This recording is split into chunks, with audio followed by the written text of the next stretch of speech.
نحمده ونصلي على رسوله الكريم اما بعد اعوذ بالله من الشيطان الرجيم بسم الله الرحمن الرحيم رب اشرح لي صدري ويسر لي امري واحلل عقدة من لساني يفقهوا قولي صدق الله العظيم وصدق رسوله النبي الكريم اللهم صل على سيدنا محمد وعلى آله وصحبه وبارك وسلم۔ دورائی کے بغیر ہی ہم اگلا جز جو ہے پارٹ اس کا پچھلے لیکچر کو شروع کرتے ہیں اور انشاءاللہ نیکسٹ فرائیڈے کو ہم دونوں کو اکٹھا کریں انشاءاللہ، تو ایک ریہرسل کریں گے تاکہ سب لوگوں کو مکمل عبور حاصل ہو جائے۔ تو آج کا انتہائی انٹرسٹنگ ٹاپک ہے، تھوڑا ٹیکنیکل میتھمیٹیکل، یا یوں تم کہہ لیں کہ جو جملے ہیں ان کو سمجھنے کے لیے ٹرمینالوجی جو ہے وہ آج اور طریقہ جملہ اسمیہ کے حوالے سے، ایک تو یہ بات ہے، دوسرا جملہ اسمیہ کیا ہے، اور تیسری بات ہمارا جو مرکب اضافی ہے وہ جملہ اسمیہ کے اندر اور بھی مرکبات کا استعمال ہوتا ہے اور مرکب اضافی کا بھی استعمال ہوتا ہے۔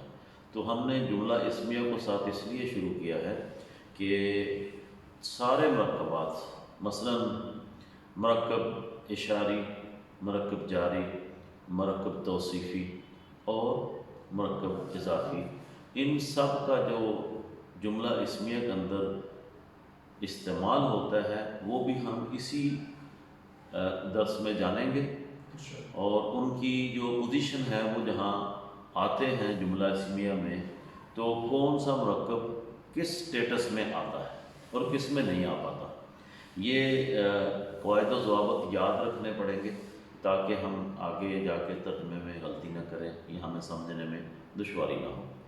کچھ شرائط، چھوٹی سی بات جملہ اسمیہ کے حوالے سے پچھلے ہفتے بھی ہم نے کی تھی کہ جملہ اسمیہ جو ہے وہ دو اجزاء پر مشتمل ہوتا ہے۔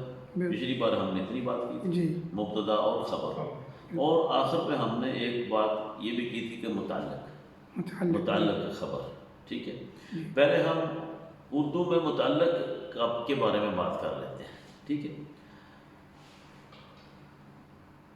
ہم اردو میں کوئی ایک جملہ بناتے ہیں، مثلا جو لکھا ہوا وہ کہہ دیتا ہوں کہ حامد کرسی پر بیٹھا ہوا ہے، ٹھیک ہے، ایک جملہ ہے حامد کرسی پر بیٹھا ہوا ہے۔ اچھا دیکھیں کہ اس میں ایک نام ہے حامد جس سے جملہ شروع ہوا ہے، فعل اس میں نہیں ہے سٹارٹ میں، ٹھیک ہے، تو اس میں کوئی فعل ہے ہی نہیں پورے جملے میں، جملہ بغیر فعل کے مکمل ہوا ہے، تو چونکہ اسماء یوز ہوئے ہیں اس لیے اس کو ہم جملہ اسمیہ کہتے ہیں، اور شروع سے جو جملہ اسم کے ساتھ شروع ہو اس کو جملہ اسمیہ کہا جاتا ہے، یہ اس کی پہچان ہے۔ بیٹھنا اس میں فعل نہیں رہے گا؟ جی، بیٹھنا فعل میں آئے گا، بیٹھا ہے جی، کرسی پر بیٹھا ہے، وہ خبر میں آ کے بات، خبر میں آئے گا، ٹھیک ہے۔ ہم نے جب جملہ اسمیہ کہنا ہے تو اس کی جو پہچان ہے وہ مبتدا سے ہوگی، بالکل، یعنی اسم سے شروع، مبتدا کو بھی چھوڑ دیں، ایسا جملہ جو اسم سے شروع ہو وہ جملہ اسمیہ کہلاتا ہے۔ چھوٹی سی تعریف یاد رکھیں، تو حامد کرسی پر بیٹھا ہے، یہ جملہ اسم سے شروع ہو رہا ہے، ٹھیک ہے، تو یہ اتنی پہچان کافی ہے۔ آگے ہم بات کرتے ہیں اس کے اوپر، تو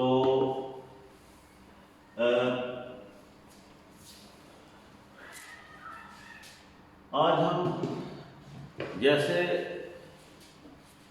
ایک ہے کرسی پر، صحیح، ایک ہے بیٹھنا، بیٹھا، ایک کلمہ ہے اور ایک ہے حامد، گن لیں حامد، ایک حامد کرسی پر، یہ دو ہو گیا، بیٹھنا تین اور ہے چار، یہ چار بنتے ہیں بیسیکلی۔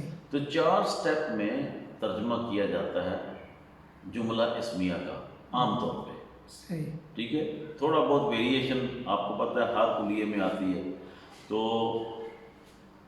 یہ طریقہ ہے اس کا کہ آپ نے اس کو پہچاننا کیسے ہے. نمبر 1 کہ جملہ اسم سے شروع ہو رہا ہے تو یہ جملہ اسمیہ آ گیا.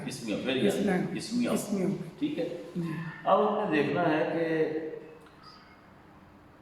چونکہ ہم نے اجزاء پڑھے ہیں مبتدا خبر اور ہم نے پچھلے سے ڈسکس کیا تھا متعلق خبر. جی. متعلق خبر کیا ہے اس کے بارے میں پہچان کرنا بڑا ضروری ہے. جی. تو حامد بیٹھنے والا ہے. بالکل. حامد بیٹھا ہے تو بیٹھنا خبر ہے. بالکل. بیٹھنا خبر ہے. بیٹھنے والا حامد ہے تو وہ مبتدا ہوا. جی. تو یہ خبر ہو گئی. کرسی پر کیا ہے؟ ایسے الفاظ کا مجموعہ جو خبر کے متعلق یا خبر سے منسلک بات ہو. ہم اردو میں باتیں کرتے ہیں نا کیونکہ ہم نے ٹیکنیکلی کبھی اس طرح نہ سنا ہے نہ پڑھا ہے. مطلب عمریں ہو گئی نا, اگر پڑھا بھی ہے تو ہم نہیں مانتے پڑھا ہے. اس وقت پڑھائی مختلف تھی, گرامر کے بغیر ہی چلتی تھی. انسٹیڈ کے کوئی بندہ اپنی لینگویج کو بہت اوپر لے کے جانے والا. بہرحال ہم روزمرہ کی زندگی میں متعلق خبر جو جملے ہیں ہم استعمال کرتے ہیں. جیسے حامد کرسی پر بیٹھا ہے. ٹھیک ہے. آگے جملہ ہے الصلاۃ خیر من النوم, روز سنتے ہیں. ٹھیک ہے. تو اس میں بھی الصلاۃ اسم ہے ال کے ساتھ. تو یہ مبتدا ہوا, جملہ اسمیہ ہوا. خیر نماز, خبر اس کی کیا ہے؟ بہتر ہے. نماز بہتر ہے. ٹھیک ہے. من النوم نیند سے. تو نیند سے کیا ہے؟ یہ خبر کے بارے میں بات اس نے کی, نیند سے بہتر ہے. متعلق, اس کو کہتے ہیں متعلق خبر. ماشاءاللہ. اب سمجھ آئیے. اگر میں خبر کا لفظ ہٹا لوں ساتھ میں سے, کیونکہ مجھے آگے جا کے ہٹانا پڑے گا, تھوڑا سا ہائی لائٹ کر لیتا ہوں کہ متعلق رکھیں صرف, کیونکہ متعلق فعل بھی آئے گا. جب جملہ فعلیہ پڑھیں گے تو ہم متعلق خبر بھول جائیں گے, کیونکہ خبر جملہ اسمیہ کا جز ہے. جملہ فعلیہ میں خبر نام کی کوئی چیز نہیں ہوگی. تو وہاں متعلق فعل کہیں گے ایسے الفاظ کو جو اٹیچڈ ساتھ آئیں گے. ٹھیک ہو گیا. متعلق کی سمجھ آ گئی؟ ہاں جی. پکی بات ہے انشاءاللہ. جی. ہاں جی. جی.